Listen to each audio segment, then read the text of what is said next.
Welcome to the Launch to Impact Leadership Podcast. My name is Dr. Keena, a leadership development coach, author, and former nonprofit administrator.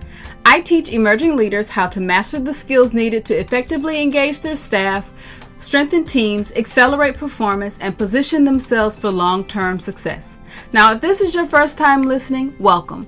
And make sure you hit subscribe so you can keep building your leadership skills with me each week. What if the reason you can't see your progress is because you're measuring the wrong thing?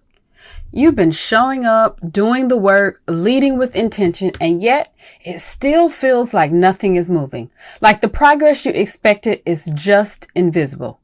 If that's where you are right now, stay with me, because today I'm going to challenge the way you're measuring your leadership. When effort doesn't match visible results, it doesn't just feel frustrating, it can become downright destabilizing.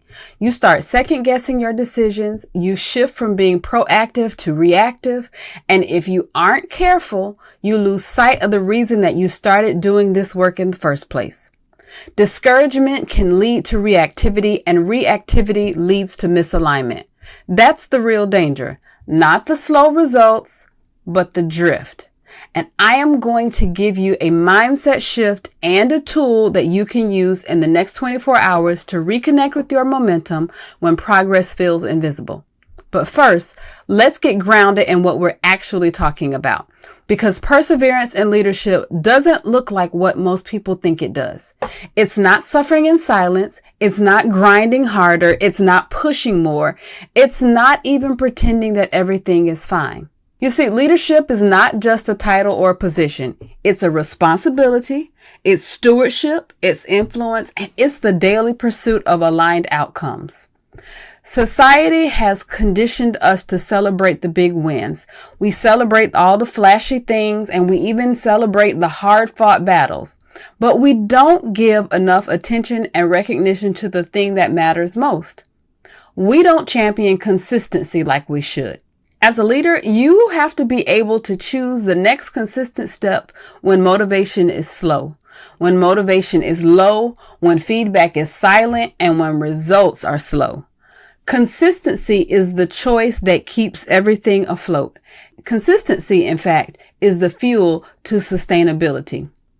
Real perseverance is strategic continuation. It's asking, am I still aligned? And then if I am, I keep going. It's asking, am I off course? And if I am off course, then I need to adjust and I need to keep going.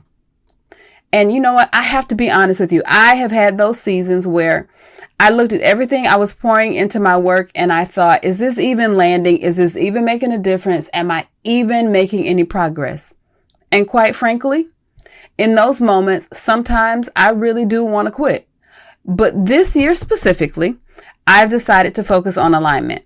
And alignment doesn't allow quitting.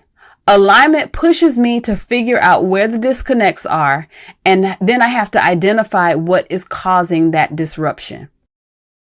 Not being intentional about how resources are being allocated, making drastic changes, or throwing out what's working because you can't see the evidence yet is where you will lose ground. It's where you're going to lose progress. It's where you're going to lose momentum. Now, if you haven't done so already, I encourage you to read the book Grit by Angela Duckworth. And in that book, Angela Duckworth shares that perseverance of effort, not just passion, is a stronger predictor of achievement than talent alone.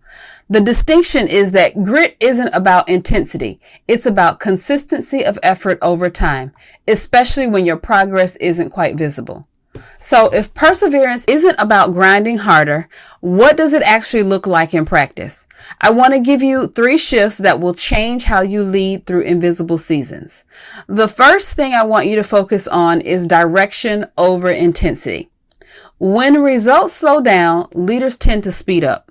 They add more, they do more, they push harder. But intensity without direction is just exhaustion with a purpose statement.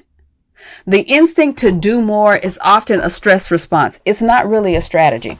And when we feel like we're falling behind, our nervous system automatically wants action. It will do anything it can to give us that sense of purpose, that sense of moving forward. But leadership isn't always about doing more things.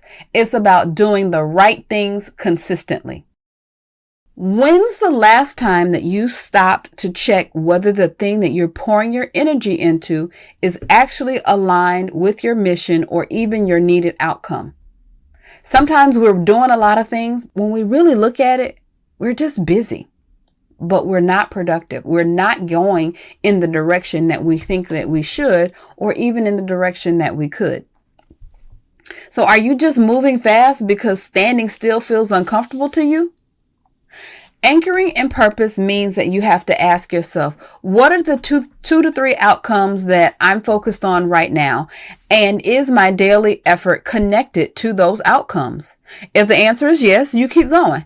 If the answer is no, you need to recalibrate. If the answer is I'm not sure, you need to really focus on what your outcomes are and what needs to happen to get you to those outcomes so that you can figure out, am I moving in the right direction or do I need to recalibrate? I think about a principal that might feel overwhelmed by low parent involvement. Instead of adding 5 new initiatives and trying to do all of the new things, he can go back to his core mission where every family should be feeling known and every family should be feeling valued.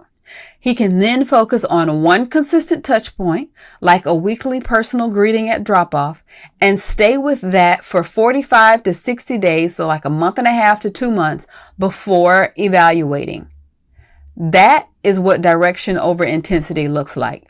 Not doing more, but doing the right things. The other shift that I want you to make is focusing on input instead of outcome.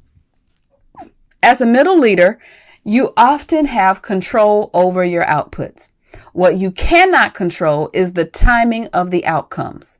Perseverance requires you to commit to excellent inputs and release your grip on the timeline.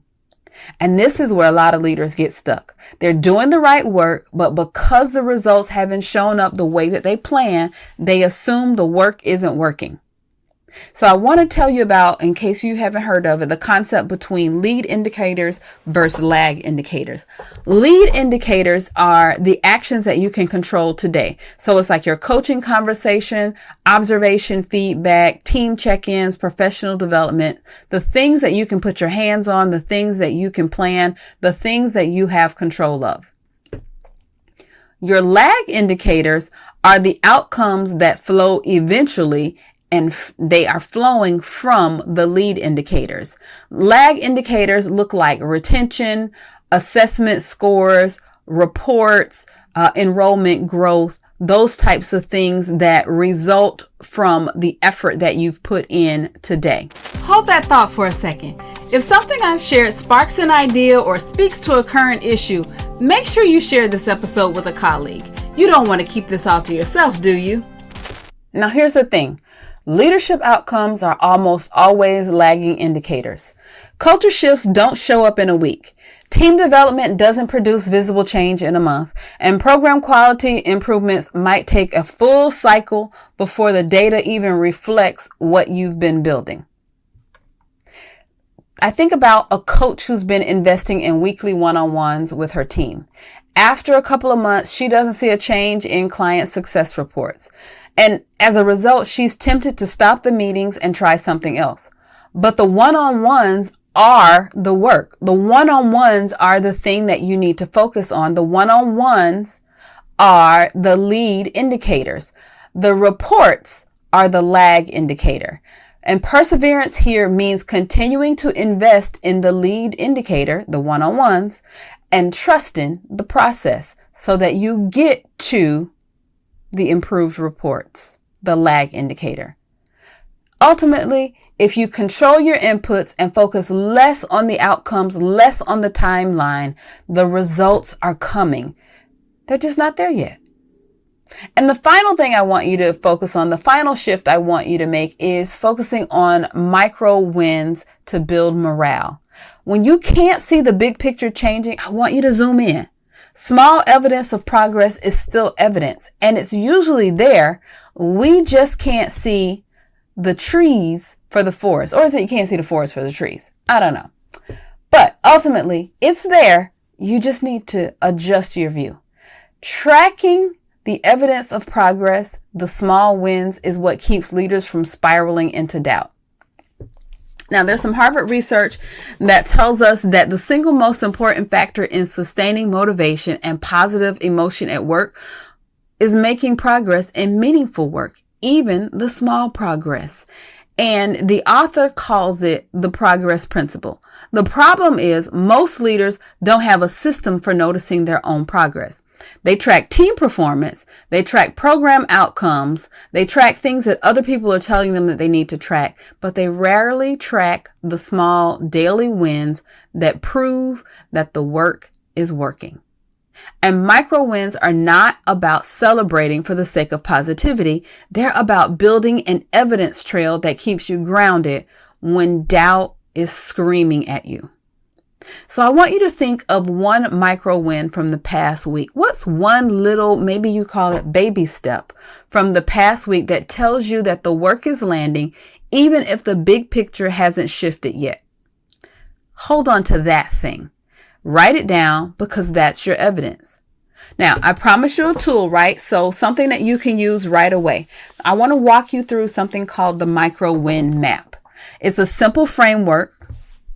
You don't even have to do anything fancy. Get a sheet of paper, make 3 columns on it, left to right, and you can do it on a sticky note. You can write it in a journal. You can do it on a scratch sheet of paper, wherever. You can even use the back of a napkin if you choose. Great things have happened on the backs of napkins, but it takes about 5 minutes and it'll change the way that you see your week. So column 1, you're going to write what matters most. Column 2, you're going to write today's micro step. And then column 3 is your evidence of progress. So in column 1, you're going to focus on what matters most. Write out whatever your mission aligned priority is, not your to-do list, but the one thing that if it moved forward would create the most meaningful impact. Then you're going to write down the micro step. What is the smallest possible action that you can take today toward that priority? So think about the coach that I mentioned earlier, right? The coach is trying to improve client success outcomes. That is what matters most, the client success outcomes. That's the thing you're going to write in column 1. In column 2, the micro step is a one-on-one coaching session with whoever. Let's say Robert. So you're going to write that your micro coaching is, or micro step is going to be in column 2 with Robert. Column 3 is your evidence of progress. What will you notice if this step is working? What's the signal? What's the clue? And it might be notations of a conversation. It may be a phrase. It may be, a practice that you see implemented. It could be a shift in Robert's energy. It can be a completed task, maybe even a specific response that he gives you. Name that thing in advance so you know what you're looking for. A lot of times we don't see progress because we haven't named what the progress is going to look like. We don't even know what those indicators or the evidence of progress is. So we tend to miss it. So you're going to name that progress in column 3. And then you are going to do that every day, every week, how often you feel necessary to track the progress so that you can see what those micro wins really are. This is helpful because it breaks overwhelm into action. It shifts your attention from, have I reached my goal, to, am I making progress? And that's really what we want, is we want to make progress that is ultimately going to lead to us reaching our goal.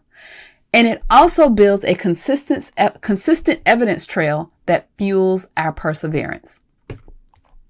So it's your turn. I want you to use this tool, map it out, and identify what those steps are. Go ahead, write it down so that you can begin to track your success. It's likely there in front of you already, and you're just missing it because you're focused on the big picture. You're looking at the forest instead of looking at the trees. So here's what I want you to walk away with today. If you're in an invisible season, If you're doing the work and the results haven't caught up yet, that doesn't mean the work isn't working. It means you're in the middle.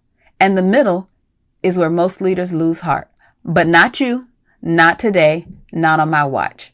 So 3 shifts we're going to make: direction over intensity, input over outcome, and micro wins building your morale. You don't need a major breakthrough to keep going. You just need the next faithful, consistent step. And that step counts. Even when nobody sees it, even when nobody's tracking it, except for you, and even when the data doesn't reflect it yet. You are building something that matters. Stay with it. Thank you for listening to the Launch to Impact Leadership podcast. If you're ready to go deeper, check out the show notes to grab a copy of my book, Launch to Impact: Essential Foundations to Optimize Your Influence and Accelerate Your Success as a Developing Leader. This is Dr. Keena, and until next time, keep learning, keep growing, and keep building momentum.